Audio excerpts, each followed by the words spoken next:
Hi friends, welcome to Tollywish TV. Nagabandham movie చూసొచ్చాను ఇప్పుడే AMB మాల్లో. వీడియోని కంటిన్యూ చేసే ముందు ఒక చిన్న లైక్ బటన్ ప్రెస్ చేసి ఎండింగ్ వరకు చూడండి. నాకు కొంచెం మెంటల్ ఎక్కే విషయాలు కొన్ని ఉంటాయి అన్నమాట. కొన్ని సినిమాలకి పార్ట్ 2 కోసం పార్ట్ 1 రాస్తారో అర్థం కాదు. లేదు వాళ్ళు రాసేటప్పుడే లేదు ఇంత పెద్ద గ్రాండియర్గా ఊహించుకుంటున్నాను కదా, దీనికి పార్ట్ 2 ఉండాలి. పార్ట్ 1లో టీజర్ ఆర్ ట్రైలర్ లాగా ఒక సినిమాని ఒక 3.5 గంటలు చూపించి జనాల్ని ఆడుకుని, జనాల డబ్బులతో ఆడుకుని తర్వాత పార్ట్ 2లో అసలు విషయం చెప్దాం అని అలా రాసుకుంటారో అర్థం కాదు. 100, 120 కోట్లు ఖర్చయిందని చెప్తున్నారు వీళ్ళు. నాకు బడ్జెట్స్ ఇవన్నీ నేను పెద్ద డిస్కస్ చేయడానికి ఇష్టపడను గానీ, ఖర్చయితే కనిపించింది. కొన్ని వీఎఫ్ఎక్స్ షాట్స్ మాత్రం బాలేదసలు. కొన్ని మాత్రం పర్లేదు. ఫస్ట్ సాంగ్ చాలా గ్రాండియర్‌గా ఉంది. సెకండ్ సాంగ్ ఎందుకు పెట్టారో తెలీదు. 'నీకోసం' సాంగ్ ఎందుకు పెట్టారో తెలీదు. ఎందుకంటే ఇది బేసిక్‌గా నేను ఈ మూవీకి ఎందుకెళ్ళానంటే, ఇదేదో ఒక డివోషనల్ మూవీ. కాసేపు అలా దైవ చింతనలో, కాసేపు అలాగా ఏదో ఒక టెంపుల్‌కెళ్ళిన ఫీలింగ్ వస్తదేమో నాకు. కాసేపు ఏదో పెద్ద అనంత పద్మనాభ స్వామి టెంపులు, ఇలా ఏదో ఊహించుకుని ఎళ్ళా నేను. ఊహించుకుని ఇన్ ద సెన్స్ నేను మళ్ళీ ఎక్స్‌పెక్టేషన్స్‌తో ఏం వెళ్ళలేదు. అంటే ఎలా ఉండబోతుందో అనే ఎక్స్‌పెక్టేషన్‌తో ఎళ్ళా. ఎందుకంటే 'నమో వెంకటేశ' సాంగ్ ఉంది కదా, ఆ సాంగ్ చూసాను. ఆ సాంగ్ రిలీజ్ అయినప్పటి నుండి నేను దాదాపు చాలా సార్లు విన్నా ఆ సాంగ్. ఆ వీడియో సాంగ్ బిగ్ స్క్రీన్‌లో చూడాలని చాలా ఎక్కువగా ఎదురు చూసాను నేను. And okay. ఆ సాంగ్ మాత్రం చాలా బావుంది. చాలా గూస్ బంప్స్ వచ్చాయి. అంటే చాలా ఎమోషనల్ అవుతాం ఆ సాంగ్ స్క్రీన్ మీదకొచ్చినప్పుడు. ఎందుకంటే మనందరం బేసిక్‌గా భక్తులం. హిందువుల గురించి మాట్లాడుతున్నాం, కొంతమంది గురించి కాదు. ప్రతి హిందువు కూడా బాగా కనెక్ట్ అవుతాడు. ఈ సినిమా ఓపెనింగ్ సీన్ బాగా ఆకట్టుకుంటది. 'నమో వెంకటేష్' సాంగ్ చాలా బావుంది. తర్వాత వచ్చే సాంగ్స్ ఎందుకొస్తాయో, ఎందుకు పోతాయో తెలీదు. విపరీతమైన రక్తపాతం. ఇంటర్వెల్ బ్యాంగ్ మొత్తం గూడా ఓకే. ఏదో ఉండబోతుంది. అందుకే ఇంత విధ్వంసం చూపించారు. అంటే నేనేమనుకున్నానంటే పర్సనల్‌గా, ఒక శివుడికి ఎలాంటి బంధాలు ఉండవు. అనుబంధాలు ఉండవు. అలాగే మనోడి బంధాలు అంటే హీరో బంధాలన్నీ తెంచేసాడేమో. సో, ఇప్పటి నుండి విజృంభించేస్తాడు. ఇప్పటి నుండి ఇంకోటేదో ఉంటది అని జెప్పేసి అనుకుంటాం మనం. ఇంటర్వెల్ తర్వాత ఏదో అయిపోతదని. అసలు నిజంగా చెప్తున్నాను గదా! లిటరల్లీ ఆహ్, డబ్బుల్ని ఎలా వృధా చేయాలి? డబ్బులంటే ఏంటి అసలు? ఏమన్నా 1,00,00,000, 2,00,00,000 బడ్జెట్ సినిమాలు అంటే సరే ఓకేలే. ఏదో రకంగా కవర్ అయిపోద్ది. ఏదో రకంగా వస్తాయి. సరే ఒక్కోసారి నష్టాలొచ్చినా ఇంకో సినిమా ప్రయత్నించొచ్చు. దాదాపు 100, 120 కోట్లు ఖర్చు పెట్టారు. ఎంతవరకు రికవర్ అవుతదో తెలీదు. థియేటర్‌లో ఒక్కడంటే ఒక్కడు గూడా ప్రశాంతంగా సినిమా చూడల. చాలా ఇరిటేట్ ఫీల్ అయ్యారు. ఇంత పెద్ద స్కేల్‌లో ఇంత పెద్ద సినిమా తీస్తున్నప్పుడు కేవలం ఒక్క సినిమా, అది గూడా అతనిది ఫ్లాప్ అయిందంట. యాక్చువల్లీ నాకు తెలీదు ఆ మూవీ. ఫ్లాప్ అయిందంట. అతన్ని పెట్టారు. ఎక్స్‌ప్రెషన్స్ బాలేదు. చాలా, చాలా అనుభవం రావాలి. అతను హీరోగా నిలదొక్కుకోవాలి అంటే, అతనికి ఆ కసి ఉందేమో. బట్ అలాంటి యాక్టర్ బాగా నిలదొక్కుకోవాలి అంటే ఇట్ విల్ టేక్ టైమ్. బాగా ఎక్స్‌పీరియన్స్ రావాలి. అతనికి అట్‌లీస్ట్ ఒక 10 సినిమాల అనుభవం ఉన్నప్పుడు అతన్ని హీరోగా పెట్టుంటే న్యాయం చేసేవాడింకా. ట్రై అయితే చేశాడు. బట్ అది సరిపోలేదు. 'నభా నటేష్‌కి' ఈ సినిమా చాలా ప్లస్ అవుతది. తనకి చాలా లాంగ్ గ్యాప్ వచ్చింది యాక్సిడెంట్ వల్ల. బట్ ఈ సినిమాలో ఒక మంచి క్యారెక్టర్ పడింది.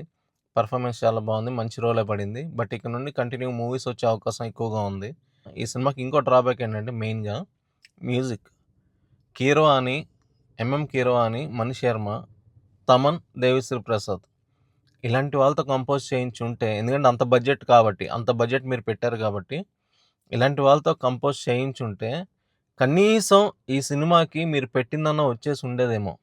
ఎందుకంటే వాళ్ళ మ్యూజిక్ అంత మాయ చేస్తది. ఆ మ్యూజిక్ ఎలివేషన్ క్రియేట్ చేస్తది కొన్ని సీన్స్, కొన్ని డల్ మూమెంట్స్‌లో గూడా. మ్యూజిక్ వర్త్ గాదసల. మ్యూజిక్ అసలు వర్త్ కాదు. చాలా bad choice. Photography, cameraman work ఇదంతా గూడా బానే ఉంది. గ్రాండియర్‌గానే చూపించారు. వాళ్ళు చాలా కష్టపడ్డారు.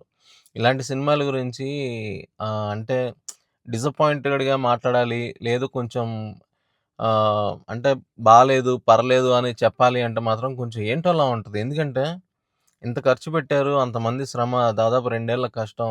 పెద్ద పెద్ద సెట్టింగ్స్ ఏసారు. పెద్ద పెద్ద క్రూ. అంతమంది, అంత మేకప్. పైగా ఈ డివోషనల్ టచ్ ఉన్న హిందూయిజం ఫిలిమ్స్ రావాలి అంటే చాలా ఖర్చుతో కూడుకుంది. వాళ్ళ మేకప్స్ గాని, వాళ్ళ టేకింగ్స్ గాని, ప్రతి చిన్న స్టెప్‌కి 10, 10 టేకులు పడిపోతాయి ఈజీగా. ఎందుకంటే అంతమంది గ్రూప్‌ని కవర్ చేస్తూ ప్రతి ఒక్కళ్ళు కరెక్ట్‌గా సింక్‌లో ఉండాలి అంటే సింగిల్ టేక్‌లో అవ్వవయి.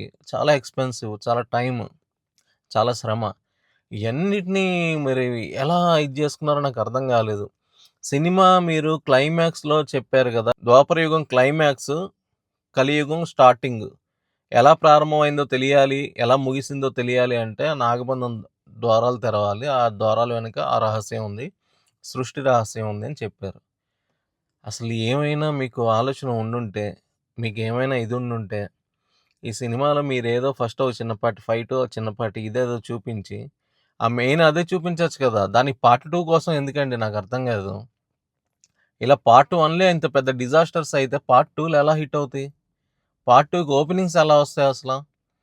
'నాగబంధం' సినిమాకి టీజర్ దగ్గర నుంచి, ఫస్ట్ లుక్ దగ్గర నుంచి, సాంగ్స్ ప్రతి సాంగ్ కూడా రిలీజ్ అయినప్పుడు చాలా మంచి అప్లాజ్ వచ్చింది.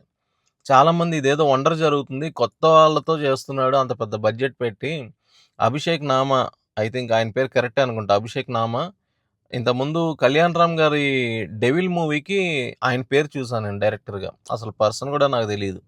ఆయన ఈ మధ్య ఇంటర్వ్యూస్‌లో చూసాను. ఓకే. ఫైన్ అనుకున్నాను. ఇంత పెద్ద స్కేల్, ఇంత పెద్ద టీమ్, అంత పెద్ద బడ్జెట్ దొరికింది. అంత పెద్ద ఇది. మరి నాకైతే ఏం అర్థం కావట్లేదు. దీనికి కొంచెం గనక మీరు అసలు బేసిక్‌గా ఆలోచన తప్పు. మీరసలు ఈ సినిమా తీసిన ఆలోచనే అసలు ఫస్ట్ లైనే చాలా రాంగ్. మీరు ఈ వేలోనే ఆలోచించకూడదసల. ఈ వే అంతా కూడా టైమ్ వేస్ట్ వే. ఏం 3:30 గంటలు కూర్చోబెట్టారు. థియేటర్‌లో దేవుడి సినిమా కాబట్టి తిట్టలేదండి. నిజంగా చెప్తున్నాను కదా! దేవుడి సినిమా ఇది. హిందూయిజం అన్నారు, సనాతన ధర్మం అన్నారు. ఒక ప్రాపర్ వేలో చెప్పలా. బెస్ట్ ఎగ్జాంపుల్ మీకు 'అఖండ' ఉంది. 3, 4 ఇయర్స్ అయిందనుకుంటా 'అఖండ' వచ్చి. కోవిడ్ అయిపోయిన కొత్తలో వచ్చినట్టుంది. 3, 4 ఇయర్స్ ఏమో అయింది. 'అఖండా'ని చూసైనా మీరు ఒక లైన్ మార్చుకొని ఉండాల్సింది. మీ ఆలోచన మారిపోయి ఉండాల్సింది. అంత దారుణంగా తీశారు మీరు సినిమా. 'అభిషేక్ నామా' గారు మాత్రం నిజంగా ప్యూర్‌లీ డైరెక్షన్ ఫాల్టే ఇది. యాక్టర్స్‌ది కూడా చెప్పడానికి ఏం లేదు. యాక్టర్స్ కూడా హీరో పాపం ట్రై చేసాడు గానీ అతని అనుభవం సరిపోదు. ఇంత పెద్ద సబ్జెక్ట్ ఆయన భుజాల మీద ఏసేసి నడిపించంటే నడిపించలేడు. ఆ హీరోకి ఎక్స్‌ప్రెషన్సే సరిగ్గా పలకట్లేదు చాలా విషయాల్లో. చాలా ఎక్స్‌పీరియన్స్ గెయిన్ చేయాల్సిన అవసరం ఉంది ఆయనకి. 'నభా నటేష్' ఆల్రెడీ ఒక 65 సినిమాలు తీసింది కాబట్టి ఆ అమ్మాయి చాలా ఈజీగా ఇరగ్గొట్టేసింది క్యారెక్టర్ చెప్పాలంటే. మిగిలిన వాళ్ళందరూ బానే చేశారు. చాలా సీనియర్ యాక్టర్స్ కొంతమందున్నారు. వాళ్ళందరూ బానే చేశారు. ఓవరాల్‌గా ఏందంటే సినిమా ప్లాటే ఔట్. ఇది గాదు. మీరెప్పుడో పార్ట్ ఏదో దాచిపెట్టి పార్ట్ 2లో చూపిస్తా అంటే పార్ట్ 1కి పెట్టిన డబ్బులేమైపోవాలి? వాళ్ళ డబ్బులే, ప్రొడ్యూసర్ డబ్బులే గాని, ఆడియన్స్ డబ్బులే గాని డబ్బులేమైపోవాలి? ఇంతమంతా గేమ్ ఆడారు. రిజల్ట్ మీకు నైట్ కల్లా వచ్చేస్తది. ఇవాళ నైట్ కల్లా వచ్చేస్తది. ఎందుకంటే ఆగదు. ఇప్పుడున్న సోషల్ మీడియా ఇది మాత్రం దీన్ని ఎక్కువగా దాచి మీరేం చూపించే ఇదైతే లేదు. ఎందుకంటే చాలా పెద్ద డ్యామేజ్ జరిగే అవకాశాలున్నాయి ఈ సినిమాకి.